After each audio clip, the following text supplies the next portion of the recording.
तो कहानी की शुरुआत होती है और हमें कुछ बच्चों को दिखाया जाता है जो कि ग्लाड्रिल के बनाई हुई कागज के जहाज को पत्थरों से मारकर डुबाना चाहते हैं। लेकिन ग्लाड्रिल उन्हें रोकने की कोशिश करती है, लेकिन तब तक उसके जहाज पर पत्थर लग जाती है और वो डूब जाती है। अब ऐसा देखने के बाद ग्लाड्रिल उस बच्ची को मारने लगती है, लेकिन तभी वहां पर उसका भाई आ जाता है जो कि ग्लाड्रिल की बनाई हुई जहाज को देखकर उसकी तारीफ करने लगता है। अब इसके बाद ग्लाड्रिल हमें बताती है कि दानव मार्गोथ जब उसकी दुनिया की रोशनी छीनने के लिए आया तब उन्होंने उसका विरोध किया था, जिसके बाद ग्लाड्रिल के लोगों ने उस जगह को छोड़ दिया था और धरती के बीचों बीच सतह पर आ गए थे, जहां पर एक बहुत ही बड़ा युद्ध होता है जिसमें मार्गोथ हार जाता है। लेकिन इस युद्ध में मध्य धरती पूरी तरीके से तबाह हो जाती है। वहीं अब मार्गोथ के आस्कर की तादाद दिन ब दिन बढ़ती जा रही थी और ये सब कुछ मार्गोथ का एक महान जादूगर सैरॉन कर रहा होता है, जिसको ढूंढते ढूंढते सालों बीत जाते हैं। इसके बाद अब हम उसको एक जगह पर पा जाते हैं जहां पर ग्लाड्रिला को जादूगर सैरो के बारे में कुछ पता चलता है, लेकिन तौंदीर उसे वापस चलने के लिए कहता है तो ग्लाड्रिल उसे साफ साफ मना कर देती है। लेकिन तभी बाहर एक राक्षस आ जाता है जो कि ग्लाड्रिल के लोगों को मारने लगता है। लेकिन तभी वहां पर ग्लाड्रिल आती है और उस राक्षस से बड़ी आसानी से लड़कर उसे मार देती है। लेकिन तभी वहां पर बड़े से मॉन्स्टर को देखकर ग्लाड्रिल के लोग डर जाते हैं और अब वो उसके साथ जाने के लिए मना कर देते हैं।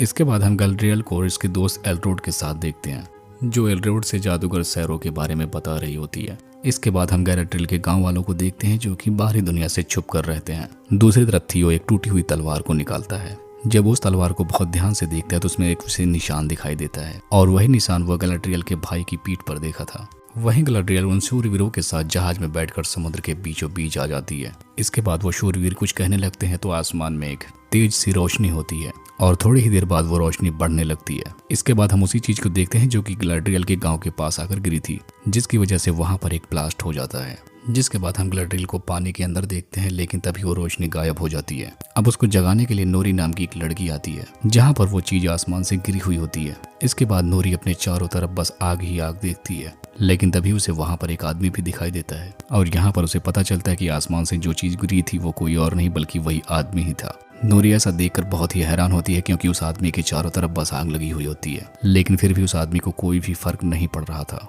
नोरी यहाँ पर उस आदमी के बारे में सोच ही रही थी, तभी वहाँ पर उसका दोस्त पापी आ जाती है जो कि नोरी को यहाँ से चलने के लिए कहने लगती है। अब यहाँ पर नोरी उसे मना कर रही थी, तभी वो गिर जाती है, जिसकी वजह से वो उस आदमी के बहुत करीब पहुंच जाती है। लेकिन तभी वहाँ पर पहुंचने के बाद नोरी को पता चलता है कि वो जो आग है वो बहुत ही ठंडी है और यहाँ पर उससे नोरी को भी कुछ नहीं हो रहा था, इसलिए वो उस आदमी के पास जाकर उसे हटाने लगती है। लेकिन बाद में वो आदमी उसका हाथ पकड़ लेता है और जोर जोर से चिल्लाने लगता है और यहाँ पर नोरी अब उसको जिंदा देखकर और भी डर जाती है क्योंकि वो आदमी पहले से भी ज्यादा डरावना लग रहा था।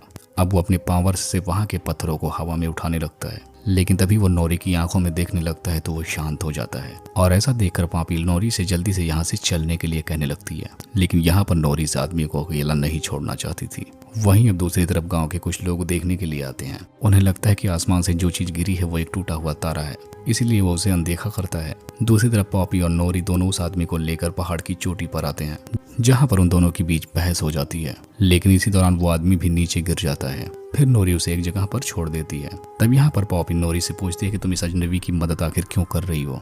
तब यहाँ पर नोरी बताती है कि इस आदमी में कुछ तो खास बात है और उसने मुझे किसी भी तरह का कोई भी चोट नहीं पहुंचाया। जिसके बाद ये दोनों एक दूसरे से वादा करते हैं कि वो इस आदमी के बारे में कभी किसी को नहीं बताएंगे। दूसरी तरफ हम एल्रोड को देखते हैं जो कि एक जगह पर जाता है जहां पर बहुत सारे बौने लोग होते हैं और यहाँ पर एल्रोड बौने लोगों के सरदार के साथ पावर टेस्ट करता है। वहीं पर नोरी अगले दिन उसी जगह पर आती है और उसी आदमी के पास जाती है, मगर उस आदमी को अपने पास खतरा लगता है, इसीलिए वो अपने पावर से उस जगह का मौसम ही बदल देता है। लेकिन यहाँ पर नोरी तो उसे समझाती है, जिसके बाद वो आदमी शांत हो जाता है। अब इसके बाद नोरी उसे खाना देती है, जिसके बाद वो आदमी नोरी को कुछ बताने की कोशिश करने लगता है, लेकिन यहाँ पर नोरी उसकी कोई भी बात समझ नहीं पाती। तभी वहाँ पर पॉपी भी आ जाती है। यहाँ पर वो नोरी को उसके पिता के बारे में बताती है और यही बात वो आदमी भी नोरी को बताने की कोशिश कर रहा था।